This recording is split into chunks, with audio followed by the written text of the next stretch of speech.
സമയം രാവിലെ 6:30. Cycle ready. Strava ഇല്ലാതെ എന്ത് സൈക്കിൾ റൈഡ്? സ്ട്രാവ ഓൺ ചെയ്തു. ഇന്ന് നമ്മൾ ഫോർട്ട് കൊച്ചിയിലേക്കാണ് പോകുന്നത്.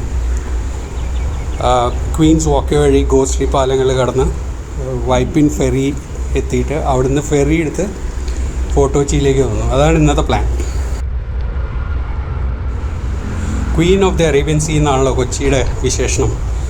അതുകൊണ്ടായിരിക്കാം ഈ വാക്വേക്ക് ക്വീൻസ് വാക്വേ എന്ന് പേര് വീണത്. ആയിരിക്കാം. പച്ചാളം മുതൽ ഹൈക്കോർട്ട് വരെയാണ് ഈ റോഡ് കണക്ട് ചെയ്തിരിക്കുന്നത്. നന്നായിട്ട് ഡെവലപ്പ് ചെയ്തൊരു റോഡാണ്. ഒരു സൈഡിൽ കുറേ വലിയ ഫ്ലാറ്റുകളും മറ്റേ സൈഡിലൊരു വാക്വേമായിട്ടാണ് ഈ സ്ട്രീറ്റ് ഉണ്ടാക്കിയിരിക്കുന്നത്. രാവിലെ അധികം തിരക്കില്ല, പക്ഷെ വൈകുന്നേരം ആയാലും ഇവിടെ ഫുഡ് ട്രക്സും ഫുഡ് ജോയിൻസും ആളുകളൊക്കെ ആയിട്ട് നിറഞ്ഞിരിക്കും. ഇൻസ്റ്റാഗ്രാമേഴ്സിന് പറ്റിയ വഴിയാണിത്. ഇവിടെ ഒരു ഐ ലവ് കൊച്ചി എന്ന് പറഞ്ഞൊരു സൈനേജ് ഉണ്ട്. പിന്നെ സീനിക്കാണ് പൊതുവെ. ഇതിൽ നേരെ പോയാൽ നമ്മൾ മറൈൻ ഡ്രൈവ് സ്ട്രെച്ചിലെത്തും. പക്ഷെ നമുക്കിന്ന് അതിനു മുമ്പ് റൈറ്റ് എടുക്കണം, ആ ഗോശ്രീ പാലം വഴി കയറാൻ വേണ്ടി. സൈക്കിളിൽ ചുറ്റി കിടന്ന് കാണാൻ പറ്റിയൊരു സിറ്റിയാണ് എറണാകുളം. അധികം കയറ്റമിറക്കമൊന്നുമില്ല, ഫ്ലാറ്റായിട്ടുള്ള സ്ഥലം, എത്ര വേണമെങ്കിലും ചവിട്ടാം. ഇപ്പോൾ നമ്മൾ ഗോശ്രീ പാലത്തിലേക്ക് കയറാനുള്ള റൗണ്ട് അബൌട്ട് എത്തി. ഈ ഫസ്റ്റ് പാലം കയറി കഴിയുമ്പോൾ നമ്മൾ ബോൾഗാട്ടിയിലെത്തും. ബോൾഗാട്ടി ഐലൻഡ് ഒരു ചെറിയ കയറ്റമാണ്. സൈക്കിൾ ചവിട്ടിയിട്ട് അങ്ങോട്ട് കയറില്ല, ബോഡി വെയിറ്റ് കുറച്ച് കൂടുതലുണ്ട്. ഇനിയിപ്പോൾ സൈക്കിളിന് മോട്ടോർ ഫിറ്റ് ചെയ്യേണ്ടി വരുമോ? ഇതും നല്ല വ്യൂ ആണ്. അപ്പുറത്തും കാണിച്ചു തരാം. ആ കാണുന്നത് നെഫർട്ടിറ്റി എന്ന് പറഞ്ഞൊരു ക്രൂസ് ഷിപ്പാണ്.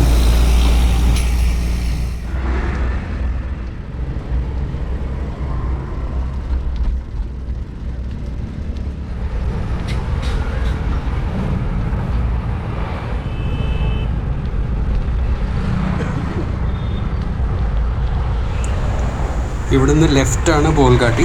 പക്ഷെ നമുക്ക് നേരെ പോകണം. അടുത്ത പാലം കിടന്ന് നമ്മൾ വല്ലാർപാടത്തെത്തും. വല്ലാർപാടം പള്ളി നിങ്ങളെല്ലാവരും കേട്ടിട്ടുണ്ടാവുമല്ലോ. പിന്നെ വല്ലാർപാടം കണ്ടെയ്നർ ടെർമിനലും.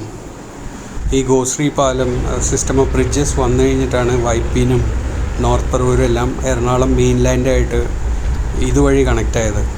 അപ്പോൾ അവിടെയൊക്കെ എത്താൻ സമയം വളരെ കുറഞ്ഞിരിക്കണം ഇത് വന്നു കഴിഞ്ഞിട്ട്. അതിനു മുമ്പ് നമ്മൾ ഫെറിയൊക്കെ പിടിച്ചു വേണം അവിടെ എത്താൻ.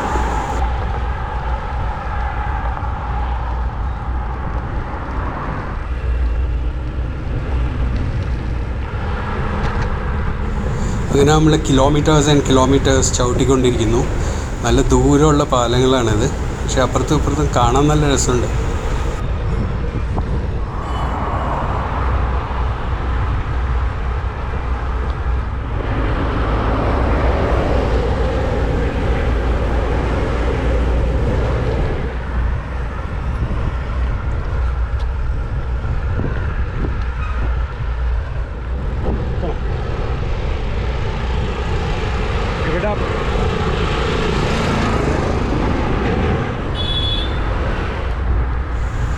ഈ പാലം കടന്നു കഴിഞ്ഞാൽ നമ്മൾ വൈപ്പീനിലെത്തും.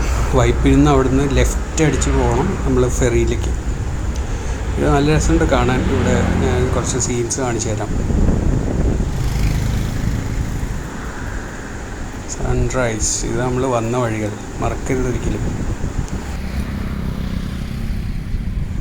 ഈ വഴി ഞാൻ ആദ്യം വന്നത് പണ്ട് പിക്സെട്ര എന്ന് പറഞ്ഞൊരു ഫോട്ടോഗ്രാഫി ക്ലബ്ബിൽ ഞാൻ മെമ്പറായിരുന്നു. ആ സമയത്ത് സേതു സാറ് ഞങ്ങൾ ഇതുവഴിയൊക്കെ കൊടുന്ന് ഫെറി വഴി ഫോർട്ട് കൊച്ചിയിലേക്ക് കൊണ്ടുപോയി. അത് നല്ല എക്സ്പീരിയൻസ് ആയിരുന്നു. അതുകൊണ്ടാണ് സെയിം റൂട്ട് എടുക്കാമെന്ന് ഞാൻ വിചാരിച്ചത്. ഇതിപ്പോൾ നമ്മൾ വൈപ്പിനിലെത്തി. ഇനി ഇവിടുന്ന് ലെഫ്റ്റ് തിരിയുന്നു. ഈ വഴി നേരെ എൻഡ് ചെയ്യുന്നത് നമ്മുടെ ഫെറിയിലാണ്. അവിടെ നിന്നാണ് ഫോർട്ട് കൊച്ചിയിലേക്കുള്ള ബോട്ട് പിടിക്കാൻ പോകുന്നത്. നമ്മൾ ഫെറി സർവീസിൻ്റെ അവിടെ എത്തി. അധികാരമില്ല. യൂഷ്വലി ഡേ ടൈം ഈവനിങ്ങൊക്കെ വന്നാൽ ഭയങ്കര തിരക്കായിരിക്കും ഇവിടെ. അത് കണ്ടോ, അതാണ് ഫെറി. രണ്ട് സൈഡിലും ഓപ്പണാണ്. അപ്പോൾ പണ്ടത്തെ പോലെ ടൈം എടുക്കില്ല. ഈ സൈഡിൽ നിന്ന് കയറ്റുക, ഇത് അപ്പുറത്ത് ഇറങ്ങുമ്പോൾ അപ്പുറത്തേക്ക് കൂടെ ഇറങ്ങി പോവുക. അപ്പോൾ കൗണ്ടറിൽ നിന്ന് ടിക്കറ്റ് എടുത്തു. എനിക്കും സൈക്കിളിനും കൂടി വെറും 5 രൂപ. ഫെറി എത്തി. അപ്പുറത്ത് നിന്ന് ആളുകളെ കൊണ്ട് എത്തുന്നതിന് മുമ്പ് ചാടി ഇറങ്ങി കഴിഞ്ഞ ആളുകൾ. ഇനി നമ്മളെ കയറ്റി ഫെറി റെഡിയായി. ഓക്കെ റൈറ്റ്, നമ്മളങ്ങനെ ഫോർട്ട് കൊച്ചിയിലേക്ക് പോയിക്കൊണ്ടിരിക്കുന്നു. That's all for now. ഇതിൻ്റെ അടുത്ത പാർട്ടിൽ ഞാൻ ഫോർട്ട് കൊച്ചി സ്ട്രീറ്റ്സിൻ്റെ സീൻസൊക്കെ കാണിച്ചു തരാം.